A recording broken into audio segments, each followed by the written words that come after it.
Hello hi good morning. இன்றைக்கி சிம்பிளான lunch box recipe தான் செய்ய போகிறோம். அது என்னென்ன எடுத்துக்கிறோன்னு பார்த்தீங்கன்னா, நான் வந்து ஒரு மீடியம் சைஸ் வெங்காயம், பெரிய வெங்காயம் உரிச்சிட்டு பொடி பொடியாக நறுக்கி வச்சுருக்கேன். இது கூட வந்து நம்ம ஒரு 4 பல் பூண்டு, சோம்பு தட்டி எடுத்து வச்சுருக்கேன். அதுக்கப்புறமா இது உருளைக்கிழங்கு பொடி பொடியாக நறுக்கியிருக்கேன், ஒரு கிழங்கு, ஒரு கேரட்டு பொடி பொடியாக நறுக்கி எடுத்து வச்சுருக்கேன். அதுக்கப்புறமா ஸ்வீட் கார்னு, இது வேணும்னா இருந்துச்சுன்னா போடுங்க, இல்லைன்னா நீங்கள் ஸ்கிப் பண்ணிக்கலாம். அதே சமயம் இது கூட பன்னீர் கூட நீங்கள் சேர்த்து ஆட் பண்ணிக்கலாம். அதுக்கப்புறமா இப்போது வந்து சாப்பாடு வடித்து எடுத்து வச்சாச்சு. அதுக்கப்புறமா இப்போ வந்து வானல் வச்சுட்டேன். இதில் வந்து நம்ம எண்ணெய் 2 ஸ்பூன் சேர்த்துக்கலாம். எண்ணெய் 2 ஸ்பூன் சேர்த்துட்டேன். எண்ணெய் காஞ்சிடுச்சு. நம்ம இப்போ இதில் வந்து கொஞ்சமாக கடுகு சேர்த்துக்கலாம்.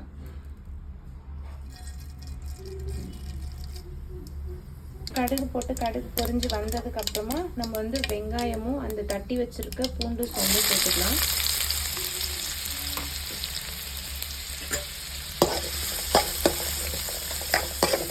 இது வந்து குழந்தைங்களுக்கு லன்ச் பாக்ஸ் கட்டுறதுக்கு ரொம்ப சிம்பிளான ரெசிபி. நீங்களும் செஞ்சு சாப்பிட்லாம். ரொம்ப நல்லாவே இருக்கும் டேஸ்ட்டு. வெறும் வெஜிடபிள்ஸ் தான்.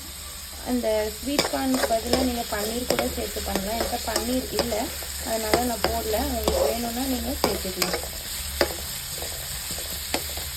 இது வதங்கட்டும்.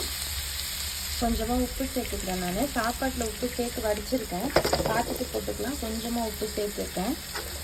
கிண்டி விடலாம். வெங்காயம் வதங்கினதுக்கப்புறமா நம்ம காய் எல்லாமே சேர்த்துக்கலாம். வெங்காயம் நல்லா வதங்கிடுச்சு. இந்த ஸ்டேஜில் நம்ம வந்து காய் எல்லாமே சேர்த்துக்க போகிறோம்.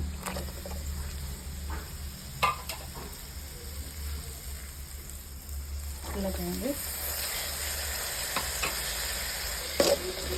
இது கிண்டி விட்டுட்டு ஒரு 5 மினிட்ஸ் மீடியம் சிம்மில் வச்சு கொஞ்சமாக தண்ணி சேர்த்து காயெல்லாம் வதக்கிக்கலாம். ஒரு 5 மினிட்ஸ் சிம்லேயே வைக்கலாம். வதங்கட்டும். காய் நல்லா வெந்ததுக்கப்புறம் தான் நம்ம சாப்பாடெலாம் போட்டு கிளறணும். அதுக்கு முன்னாடி கொஞ்சமாக பெப்பர் தூளும் நம்ம குழம்புக்கு வீட்டுக்கு அரைச்சி வச்சுருக்கோம் இல்லையா, மிளகாய் தூள், அதுதான் சேர்த்துக்க போகிறோம்.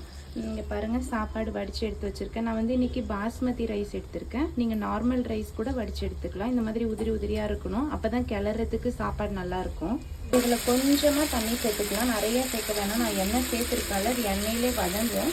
கொஞ்சமாக தண்ணி சேர்த்துக்கலாம். நான் வந்து சுடு தண்ணி சேர்த்துக்கிறேன் கொஞ்சமாக. இப்போ வந்து ஒரு 5 மினிட்ஸ் வதக்கலாம். காய் நல்லா வதங்கி வந்துருச்சு. நான் ஒரு 5 மினிட்ஸ் மூடி போட்டு கொஞ்சமாக தண்ணி ஊற்றி வேக வச்சேன். காய் நல்லா வதங்கியிருக்கு.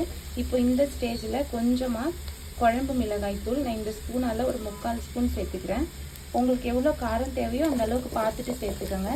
இதோட ஒரு 2-3 மினிட்ஸ் அப்படியே அந்த மசாலாவோட கொஞ்சம் அந்த ஸ்மெல்லெல்லாம் போகட்டும். அதுக்கப்புறமா நம்ம சாப்பாடு போட்டு மிக்ஸ் பண்ணிக்கலாம். உப்பு வந்து நம்ம ஏற்கனவே போட்டிருக்கோம். நீங்கள் வேணும்னா பார்த்துட்டு சேர்த்துக்கோங்க. பெப்பர் தூள் லாஸ்ட்டில் கொஞ்சமாக போட்டுக்கலாம். சாப்பாடு போட்டு கிளறினதுக்கப்புறமா சேனலை சப்ஸ்கிரைப் பண்ணாதவங்க சப்ஸ்கிரைப் பண்ணிவிட்டு பாருங்கள். எங்களோட channel name Nadeen John channel. Check பண்ணி பாருங்கள். நான் ரெசிபியெல்லாம் போட்டிருக்கேன். கமெண்ட்டில் சொல்லுங்கள் சாப்பாடு செஞ்சு பார்த்துட்டு எப்படி இருக்குன்னு சொல்லிட்டு. ஃபிஷ் ஆனோடனே நான் வந்து ஸ்டவ்வை ஆஃப் பண்ணிவிட்டு சாப்பாடை சேர்த்துட்டேன். இப்போ கொஞ்சம் கொஞ்சமாக நம்ம வந்து அப்படியே சாப்பாடை கிளறி எடுத்துக்கலாம்.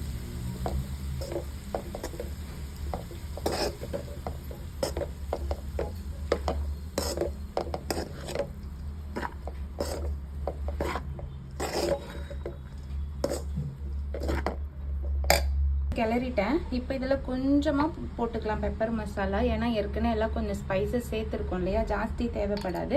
அந்த ஃப்ளேவருக்காக கொஞ்சமாக சேர்த்து மிக்ஸ் பண்ணி விட்டுக்கோங்க.